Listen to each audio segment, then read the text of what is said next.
Hello, and a very warm welcome to all of you from the English Story Nook. We are so glad you could join us for another story today. Today, we're diving into a story about a very unusual living situation. Get ready to discover a mysterious and heartfelt connection that forms between two beings who share a home but are separated by a barrier that seems impossible to cross. It is a story about feeling seen even when you are invisible.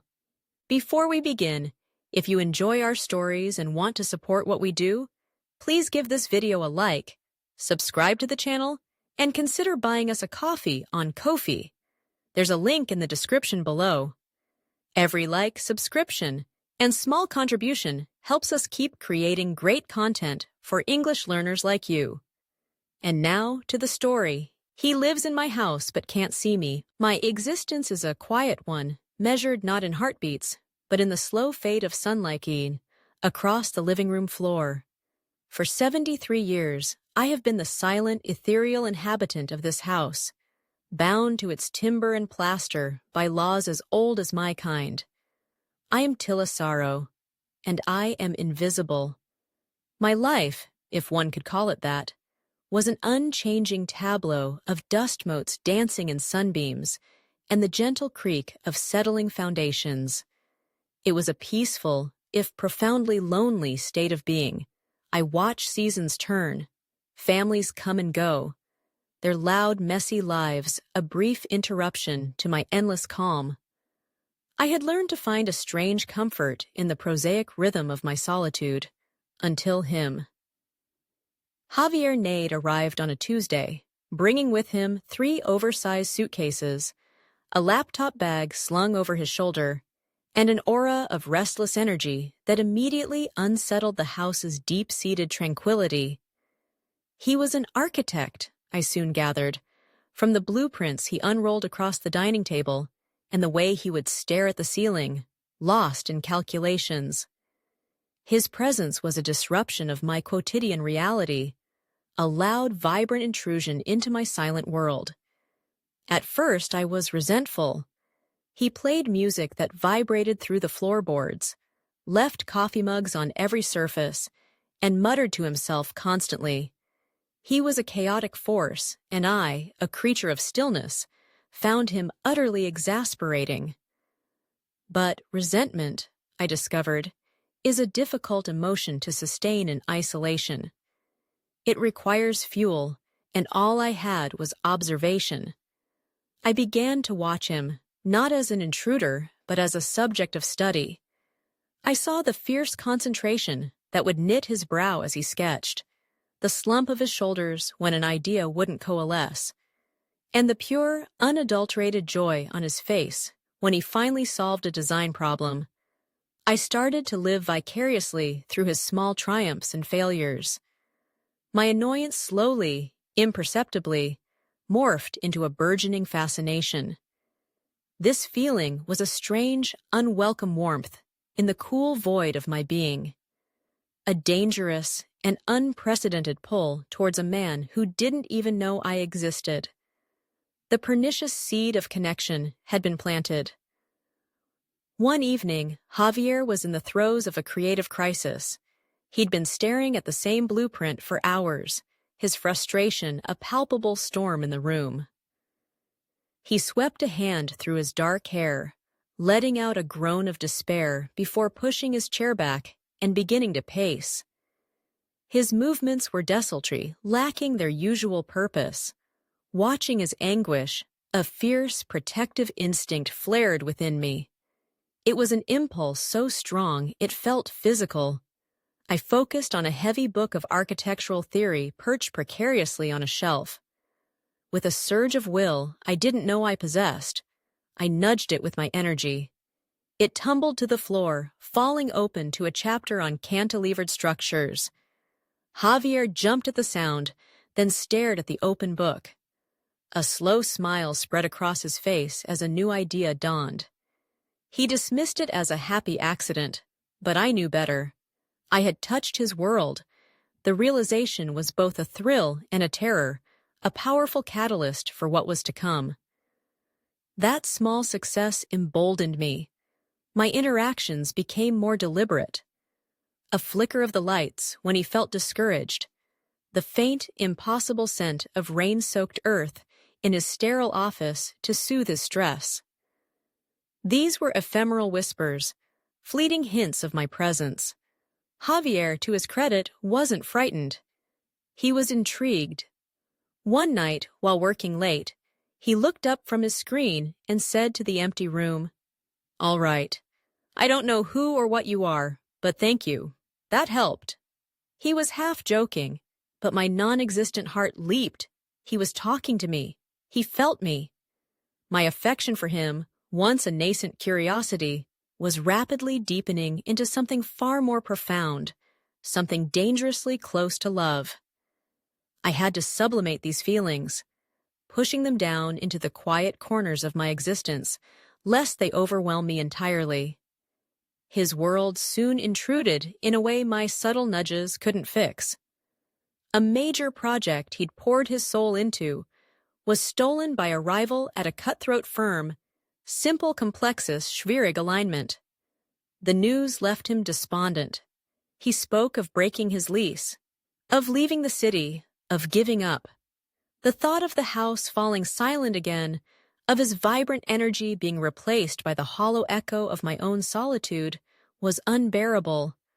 The once comforting prosaic nature of my existence now seemed like a desolate prison. The potential loss was a pernicious ache, threatening the fragile world I had built around him. Panicked and desperate, I decided to risk everything. I gathered every iota of my energy, pulling it from the very walls of the house that contained me. I focused on the large, antique mirror in the hallway, the one he passed a dozen times a day. I pushed, pouring all my longing, my fear, and my affection into a single, desperate act of will. For a fleeting second, a shimmering, translucent image of a woman with sorrowful eyes appeared on the glass, an ethereal figure, there and gone in a heartbeat. Javier stopped dead, his reflection staring back at him, but for a moment he hadn't been alone. He touched the cool glass, his breath fogging the surface where my face had been. The game was over, the mystery was real, and it was me. The brief manifestation was an ephemeral moment, but it had changed everything. The aftermath was a strange amalgam of obsession and decay. Javier, now certain of my presence, became consumed with trying to reach me. He bought books on folklore, on quantum physics, on paranormal theory. He would sit for hours, asking questions to the silent air, pleading for another sign. His professional life, once his driving force, became secondary. His once focused ambition devolved into a desultory search for the impossible. For my part, the effort had cost me dearly. I felt my essence thinning, my connection to the house weakening. The laws of my kind were absolute. Such direct contact was forbidden, a path to my own dissolution. To love him was to unravel. We were caught in a paradox, a painful symbiosis where his hope was my undoing. One night, at his lowest ebb, he sank to the floor in the center of the living room. "I don't care what you are," he whispered, his voice cracking with emotion. "Just please, don't leave me alone." His raw, unvarnished plea struck the core of my being, a perfect echo of my own centuries-long loneliness. It was the ultimate catalyst. I had a choice: retreat into the safety of my invisible world and watch him leave, or give him what he needed, even if it meant my end. I chose him. I gathered what was left of my fading strength and pushed it towards him, not as an image, but as a feeling. It was a wave of pure, unadulterated love, a sense of profound peace, and a flash of brilliant architectural insight that would solve his professional crisis. It was a tacit agreement, an understanding that transcended the senses. It was an ineffable moment of pure connection. He never saw me again, not in the mirror, not in his dreams. But he never felt alone again, either. The experience transformed him. He used the inspiration I had given him, his nascent idea blossoming into a design that not only won back his project, but launched his career into the stratosphere. He never left the house. He lived his life, a rich and full one, and he shared it all with me. He'd recount his day to the quiet rooms, share his jokes with the still air, and toast his successes to the silent partner in his home. I, in turn, found a new form of existence.